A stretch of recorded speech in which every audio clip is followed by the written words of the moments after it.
Okay, background bear. Oh, this is new. What's this?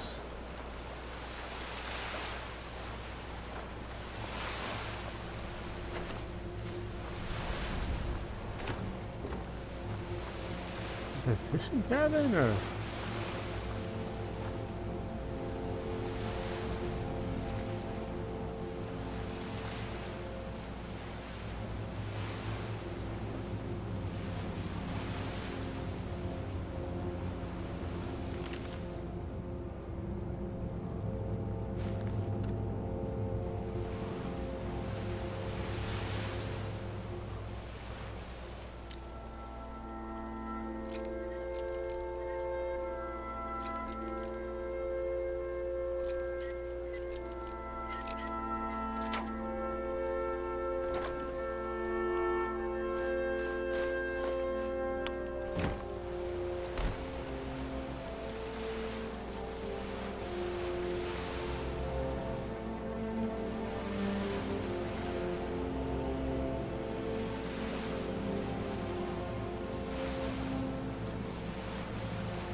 Sold to Wind Peak Inn.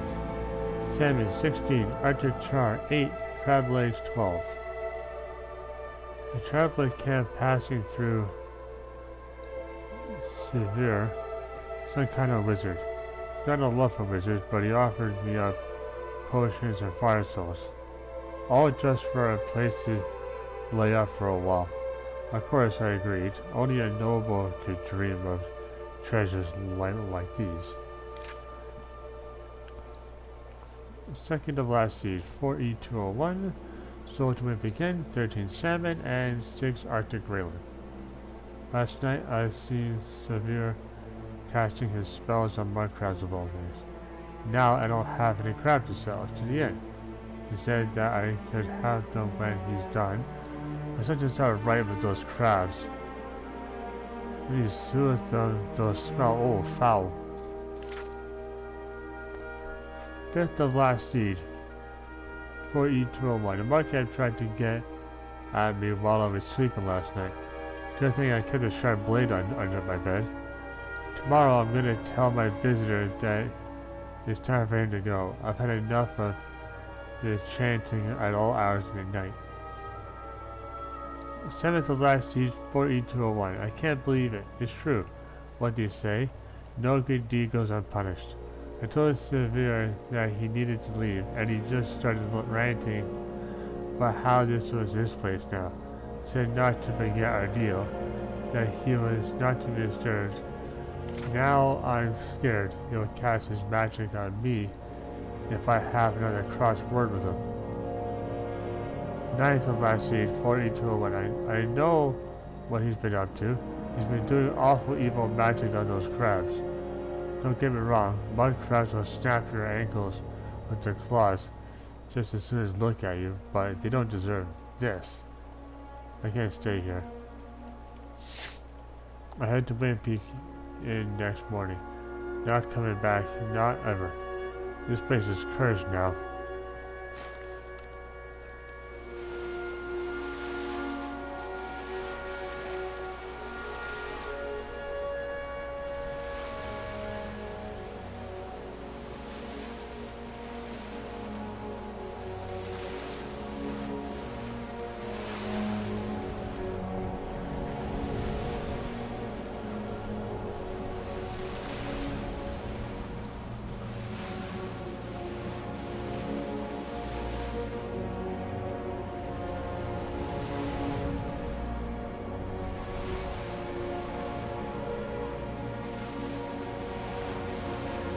Look at this. Look. Line and lure. Alright. Alan Seabird. Alright. My name is Alan Seabird. My fame or lack thereof is relevant. I'm not a writer. As it so happens, my wife gave me this quill when I retired. She called it a gift. me it is a burden, but I suppose many teachers feel the same weight. If I were to walk the bridge to Songard, I would take all my knowledge with me. Hard lessons learned from decades fishing the waters of Sky. My life I fished in waters open and deep, amidst storms, no mortal dare brook. I ventured down bottomless caves and challenged the monsters of the deep with my hook. I have seen them all and caught them all. But if be it fish, monster, or boot. I was caught like a mug thing. With this guide, I will teach you how to do the same. Chapter 1, the rod. This is where you need a sword and a blacksmith needs a hammer. The first thing any aspiring fisherman needs is a rod. You can craft your own.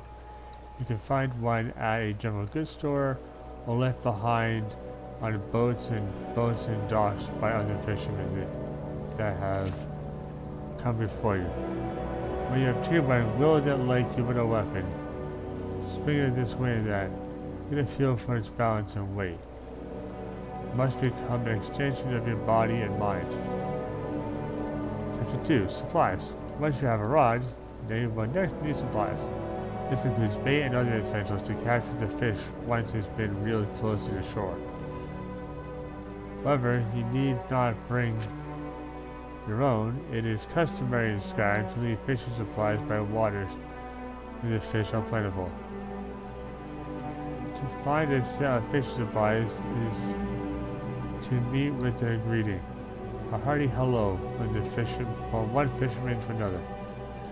When you are done, you will leave your supplies for the next fisher. Such is the way. Chapter 3, casting a line. When you are ready to fish, bait your hook using the fishing supplies, then cast your line with vigor and allow the hook to sink below the surface. The art of fishing is one of patience and focus. In particular, it requires the concentration of two senses, sight and touch. You might ask, how can one know if there are nearby fish for the taking? It is no different than the way moths are drawn to a flame. When your bait lands on the surface of the water, nearby fish will excitedly converge. The ripples on the surface will quickly announce their presence. Watch for ripples carefully. The more the water stirs, the more plentiful the number of fish. In contrast, a quiet surface, when your line hits the water, will tell you there are no more fish to catch, and you must return in a day's time. In time, you will learn to tell fish apart based on the tug of your line. You know the difference between a river Betty secures nibble and a carp's eager pull. Chapter 4, Reeling it in. When you have hooked your fish, the time for patience and serenity is over. Now come the throes of war. The fish will thrash as it fights for its life, but you must keep your grip firm and your mind focused as you reel your line in and pull in your catch. Once you have reeled it in, the fish is yours. Skill it, cook it, and consume it how you please. Depending on your custom, there are different rituals to follow, but for all fishermen, a catch is always cause for celebration. Chapter 5, The Rare and Unusual Catch. Different fish are native to different climates. If you seek variety of fish, do not stay in one place. Temperate lakes and streams to the south will hook you a different catch than snow-fringed ponds and pitch-black caverns. When you seek a fish that is seldom caught, the uncommon and rare fish that fishermen brag about until long in their years, your best bet is to fish when the sun is low on the horizon. Dawn and dusk offer the best chance to catch these elusive creatures. If you seek the very rarest of fish, special rides are required. Seek the advice of those in rift and fishery. Follow their guidance and wisdom just as you have done with me. Of course, not every catch will feed your belly. Some may fill your coin purse, while others have interesting uses to those who brew potions. Ah, cool. My travels, I have even heard of tall tales of dwarven rods used to lure lost trinkets settled on the bottom behind some lakes. What purpose a nerd like myself cannot know. As the world moves on, such things are lost to time. Right. Chapter 6, the conclusion. There you have it. As I stated at the beginning of this journey, I am no writer. What is written here are not words, but a piece of me. It is the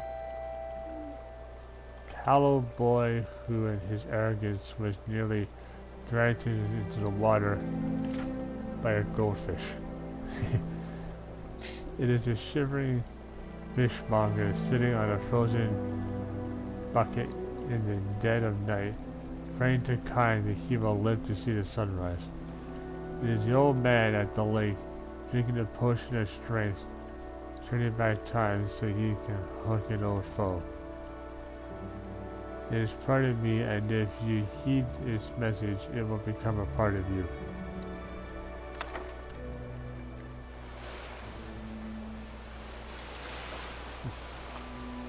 Alright, there's a trying to Kinnereth there. Some fisherman boots.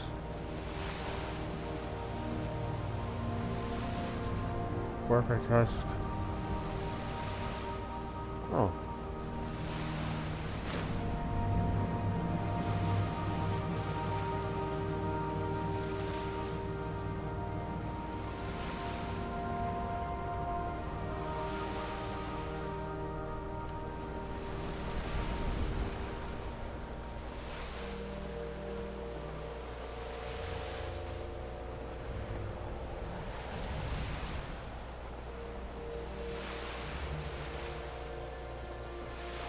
Well, that is about it right there.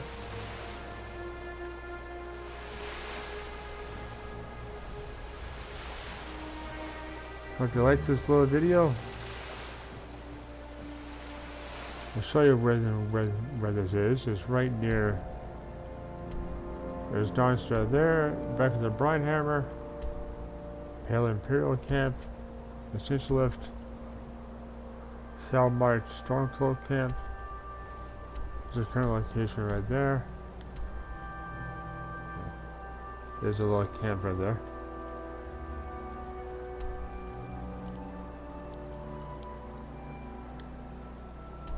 So, there you go. Take care of yourselves. See you guys next one.